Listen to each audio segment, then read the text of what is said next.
साथियों नमस्कार। इस समय हम माता आदिशक्ति के दरबार में हैं। अभी आपको बता दें हमारे फ्रेम में बाबा जी हैं और एक घटना जो है इन दिनों सोशल मीडिया पर काफ़ी चर्चा में है। अभी आपको बता दें मेरठ में पत्नी अपने पति के लिए अपने प्रेमी से मिलकर अपने पति की ही हत्या करवा देती है और हमारे फ्रेम में बाबा जी हैं। ये कुछ खास बातचीत करेंगे इस घटना को लेकर, बाबा जी के क्या विचार हैं। तो बाबा जी बहुत बहुत स्वागत है आपका। भैया आपका भी स्वागत है। जितने दर्शक आपके देख रहे हैं आपका वीडियो, इनको मेरा दिल से आशीर्वाद प्राप्त हो। बाबा जी अगर बात करें, अभी आपने सोशल मीडिया के माध्यम से देखे होंगे और ये घटना जो है सोशल मीडिया पर काफ़ी वायरल हो रही है। एक महिला जो है अपने प्रेमी के साथ मिलकर अपने पति की ही हत्या करा देती है। तो बाबा इस घटना को आप किस प्रकार से देखते हैं? देखिए, यह जो है बहुत दुखद घटना है, क्योंकि उसको नृशंस हत्या हुई है सौरभ राजपूत की। जी। ऐसा मुस्कान को और उसके प्रेमी को नहीं करना चाहिए था। नहीं इसलिए करना चाहिए था कि ये जगत सबके लिए है। हाँ, जो यहाँ पैदा हुआ है उसको यहाँ जीने का अधिकार है, बिल्कुल। रहने का अधिकार है, चलने का अधिकार है। स्वतंत्र भारत है, किसी की इस तरह से नृशंस हत्या नहीं करनी चाहिए। लेकिन बाबा जी अगर बात करें, महिला जो है कहीं ना कहीं अपने पति के लिए 7 फेरे लेती है और वचन भी लेती है कि हम जीवन भर साथ निभाएंगे, लेकिन उसी पति को जो है मौत के घाट उतार देती है अपने प्रेमी के साथ मिलकर। भाई इसीलिए तो कह रहा हूँ दुखद है, क्योंकि जहाँ 7 फेरे अग्नि के साक्षी, अग्नि को साक्षी मार के 7 फेरे होते हैं बिल्कुल। और फिर सप्तवचन होते हैं। तो क्यों होते हैं? इसीलिए होते हैं कि इन वचनों को निभाने के लिए दोनों बाध्य हैं। पति पत्नी दोनों बाध्य हैं और निभाते हैं। काबुल में सब घोड़े ही नहीं होते, खच्चर भी होते हैं। तो एक आध खच्चर हो जाते हैं, जैसे मुस्कान और साहिल मिल करके डिस्टर्ब कर दिए मामला। साहिल दुनिया में नहीं है, सौरभ दुनिया में नहीं है। तो जो भी हुआ अच्छा नहीं हुआ, ऐसा होना नहीं चाहिए था। और अगर बात करें, अगर ऐसी घटनाएं होती रही हैं तो फिर समाज में पति जो है अपने पत्नी पर कैसे भरोसा करेंगे? फिर तो टूट जाएंगे सब। देखिए, इसके लिए मेरा एक ही संदेश है कि कहीं से भी आपके यहाँ आपके पुत्र के लिए शादी आती है जी। तो आप सावधान हो जाइए, क्योंकि भगवान वेद व्यास ने देवी भागवत महापुराण में स्पष्ट लिखा है कि जिस दिन पिता पुत्री के साथ कुकृत्य कर दे, उसी दिन जान लीजिएगा कलयुग के 5,500 वर्ष पूरे हो गए। 10,000 वर्ष उम्र है, 4,500 वर्ष और बचा है। अभी इतने क्या, अभी तो इतना होने जा रहा है कि औरतें स्वेच्छाचारी हो जाएंगी। जिसके पास पौरुष रहेगा और धन रहेगा उसी के साथ चल देंगी, आपका परित्याग कर देंगी। तो ये कलयुग का असर है। जो कुछ हो रहा है अच्छा नहीं हो रहा है, कलयुग का असर है, इसलिए हो रहा है। आगे अभी और होगा, इतने ब्रेक नहीं होगा। अगर माता पिता सावधान नहीं होते हैं दोनों पक्ष के, तभी और होगा। लड़की का मेडिकल टेस्ट कराएं, बचा है कि समाप्त हो गया है। अगर समाप्त हो गया तो उससे अपने पुत्र की शादी न करें। लड़के का भी चेकअप कराएं, मेडिकल टेस्ट कराएं, उसका जिला अधिकारी द्वारा बना चरित्र प्रमाण पत्र प्राप्त करें कि इसका कैरेक्टर कैसा है, उसका ब्लड ग्रुप जांच कराएं। ध्यान दीजिएगा कि अगर लड़का स्वच्छ है, साफ़ सुथरा है, तो अपनी पुत्री का कन्यादान उसके साथ करें, अन्यथा न करें। लेकिन बाबा जी अगर एक सवाल हम और करें तो जब शादी हो जाती है तो इसके बाद भी महिलाओं को प्यार हो जाता है, एक दूसरे अपने पति साथ रहते हुए भी एक दूसरे मर्द से प्यार हो जाता है। देखिए, ऐसा है कि पूत बढ़े पिता के धर्मे और खेती उपजे अपने कर्मे। अगर माता कुमाता है, पतिव्रत धर्म का पालन नहीं कर रही है, जिससे शादी हुई उसकी नहीं है, पराये मर्द से संबंध बनाती है, तो उसके बच्चे भी उसी तरह से पैदा होंगे। वो पराये मर्द और पराई स्त्रियों से संबंध बनाएंगे। तो जैसा बीज बोओगे वैसा ही वृक्ष उगेगा। इसीलिए हम कहते हैं कि आज लोग मोबाइल पर व्यस्त हैं, किसी से बातचीत करना नहीं चाहते। अगर वही धार्मिक काम देख रहे हो, देवी भागवत महापुराण हो, महाभारत हो, रामायण हो, श्रीमद् भगवत गीता हो, शिव महापुराण हो, हाँ, तो अच्छा काम है। अब बच्चे दूसरे रास्ते पे जा रहे हैं, माता पिता रोक नहीं पा रहे हैं, 10,000 20,000 25,000 मोबाइल खरीद के दे रहे हैं। ध्यान दीजिएगा, उसमें उनको उस ढंग का पोथी पत्रा दीजिए जिससे पढ़ें, आगे बढ़ें। ये मोबाइल मत दीजिए। मोबाइल खतरनाक चीज़ है। मोबाइल से ही लड़कियां रात में फुर्र हो जा रही हैं, लड़के रात में फुर्र हो जा रहे हैं। माता पिता का सर गिरा दे रहे हैं, बच्चे भी गिरा रहे हैं, बच्चियां भी गिरा रही हैं। इसलिए सावधान हो जाइए। अभी अब से कुछ बिगड़ा नहीं है, सावधान हो जाए, नहीं तो आने वाला कल इतना खतरनाक हो जाएगा कि माता पिता देखते रह जाएंगे, पति देखता रह जाएगा, पत्नी फुर्र हो जाएगी, पुत्री फुर्र हो जाएगी, पुत्र फुर्र हो जाएगा। जिसके पास धन है, पौरुष है, उसी के साथ आगे आने वाले कल महिलाएं चली जाएंगी, क्योंकि व्यभिचार बढ़ रहा है, सब मलक्ष हो जाएंगे। और मलक्ष के गति के लिए भगवान कल की अवतार होगा। मलक्षों को समाप्त करने के लिए न तो जात बिरादरी रह जाएगी, न सनातन धर्म रह जाएगा। जितने धर्म आज पनफे हैं, चाहे मोहम्मडन धर्म हो, सिख धर्म हो, ईसाई धर्म हो, क्रिश्चियन धर्म हो, हैं, बुद्धम शरणम गच्छामि में बहुत से लोग चले जा रहे हैं, कुछ निरंकार में चले जा रहे हैं।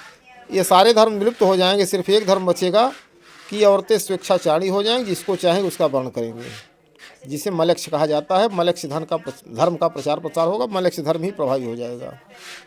और अगर जैसे बात करें बाबा जी, समाज में आए दिन घटनाएं जो है, कोई पत्नी जो है प्रेमी के साथ मिलकर हत्या कर दे रही है, कोई पड़ोसी का हत्या कर दे रहा है, ऐसी तमाम प्रकार की जो घटनाएं हैं, इसको रोकथाम करने के लिए जो है, अपराध कम करने के लिए बाबा जी आपके अंदर क्या विचार हैं?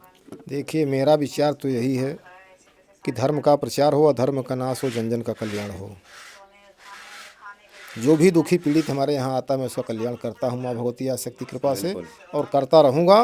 बट जो अच्छे पुरुष हैं उनसे मेरा निवेदन है कि अगर आपके अगल बगल गंदगी है तो उसके लिए दिमाग का झाड़ू पोंछा लगाइए, उनका माइंड वॉश करिए, उनको समझाइए बुझाइए, वो भी सदमार्ग पर चलें। अगर ऐसा नहीं हो पाता है तो मेरे आश्रम में आ सकते हैं वो लोग, उनको मैं संकल्प करा के माँ भगवती आदिशक्ति कृपा से शुद्ध रास्ते पर भेज सकता हूँ, और मांस मदिरा जो भी खाते हैं उसको छुड़ा सकता हूँ। क्योंकि यहाँ आने वाले को जो भी जिसका भी संकल्प हम कराते हो, मांस भक्षी नहीं हो सकता।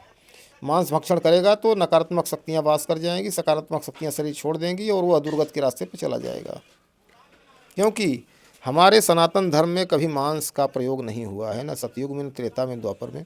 कलयुग में क्यों हुआ? इसके लिए जब अरबी लोग यहाँ आए तो लोगों को स्वादारिष्ट करा दिए, स्वाद लग गया जिह्वा पे। वो ठाकुर ब्राह्मण क्षत्रिय सब उसी भाव में चले हैं। जिसको समझाइए ऐसे तो नहीं मानेगा, लेकिन जब उस रूप से हम समझाएंगे, संकल्पित कराएंगे तो मानना पड़ेगा, नहीं तो दंड उसको मिलना शुरू हो जाएगा। तो दंड से कौन नहीं डरता? सब डरते हैं, रास्ते पर अच्छे चलेंगे। तो अगर बात करें, बाबा जी भी समाज से जुड़े हैं, यहाँ पर समाज से तमाम प्रकार के लोग भी आते हैं।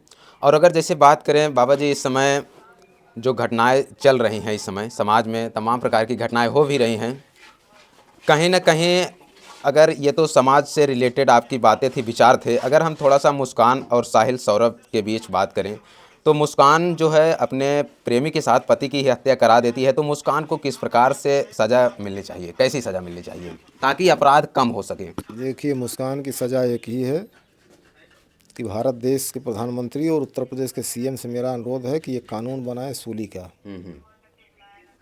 अविलंब कानून बनाएं। क्योंकि मैं निवेदन कर रहा हूं, कोई विशेष आदेश मेरा नहीं है, मैं सन्यासी हूं, किसी को आदेश नहीं दे सकता हूं। निवेदन कर रहा हूं कि ऐसे एक ऐसा कानून बनाएं और उसी कानून के तहत ऐसे, चाहे मुस्कान हो, चाहे साहिल हो, चाहे कोई भी हो, हाँ, कोई जो भी घटना करता है सबके ऊपर सूली पर चढ़ाया जाए जी, जिससे एक भय व्याप्त होगा, डर व्याप्त होगी, हाँ, बिल्कुल। और कोई इस तरह घटना करने से बचेगा। और जब तक ये आजीवन कारावास और फांसी की बातें चलती रहेंगी, फांसी से बैन कर दी गई है, तो कहाँ सुधरने वाला, और बढ़ता रहेगा और बढ़ता रहेगा और बढ़ता रहेगा। दिन दूना रात चौगुना बढ़ेगा, कत्ल होगा, बलात्कार होगा, हत्याएं होंगी, हाँ, ये बढ़ता रहेगा। लेकिन बाबा जी, एक हम और सवाल अगर करें, जैसे ये घटनाएं जब हो जाती हैं, लोग एक दूसरे की हत्या कर देते हैं, ऐसी घटनाओं को अंजाम दे देते हैं, बाद में वो कुछ दिन में, जैसे ये मैटर न्यायपालिका में चला जाता है, बाद में कुछ दिन में वो जेल से बाहर आ जाते हैं, फिर ऐसी घटनाएं को अंजाम देते हैं, तो इस पर क्या कहेंगे? देखिए, न्यायपालिका जो है बिकाऊ हो गई है, न्याय को खरीदारी चालू हो गई, इसलिए बढ़ रहा है। जब सूली प्रथा आ जाएगी तो न्यायपालिका जो है ऑटोमेटिक सुधर जाएगी। और न्यायपालिका सुधारने के लिए माननीय मुख्यमंत्री योगी आदित्यनाथ, माननीय प्रधानमंत्री नरेंद्र मोदी जी से मेरा अनुरोध है कि समस्त जजों, समस्त पुलिस अधिकारियों, हाँ, और समस्त सामाजिक जो नेता हैं, बढ़े चढ़े हैं, जिनके पास आय से अधिक संपत्ति हो गई, इनका जांच कराएं। बिल्कुल। तो जब जांच के घेरे में लोग फंसते रहेंगे, 10-5 लोग फंस जाएंगे, उनके साथ दुनिया देख लेगी कि हाँ ये फंसे हैं, तो उससे भय व्याप्त होगा और करप्शन से लोग दूर होंगे, शुद्ध न्याय देंगे। तो अगर बाबा जी एक लास्ट सवाल और आखिरी सवाल, ये अक्सर समाज में जो घटनाएं हो रही हैं गरीबों के ही साथ क्यों हो रही हैं? नहीं, गरीबों के साथ नहीं, सबके साथ हो रही हैं। गरीबी घटना का कारण नहीं बन सकती। ध्यान दीजिए, गरीब लोग घटना नहीं करते, सदैव मध्यम वर्गीय या अमीर लोग ही करते हैं। हमने किसी गरीब के यहाँ नहीं देखा कि इस नहीं, तरह घटना जो घटी हो। घटनाएं घटती हैं जिसके यहाँ वो गरीब होता है, अक्सर हम देखते हैं ऐसी। ये जो महिलाएं हैं अपने पति की हुई इस तरह से ऐसी घटनाओं को अंजाम दे रही हैं। ये कलयुग का असर है। औरतें स्वेच्छाचारी होती जा रही हैं, चप्पल निकाल के पति को मार रही हैं, धमकी दे रही हैं, जीभ निकाल के बिरा रही हैं। ये सब गलत काम है ना। पति परमेश्वर होता है।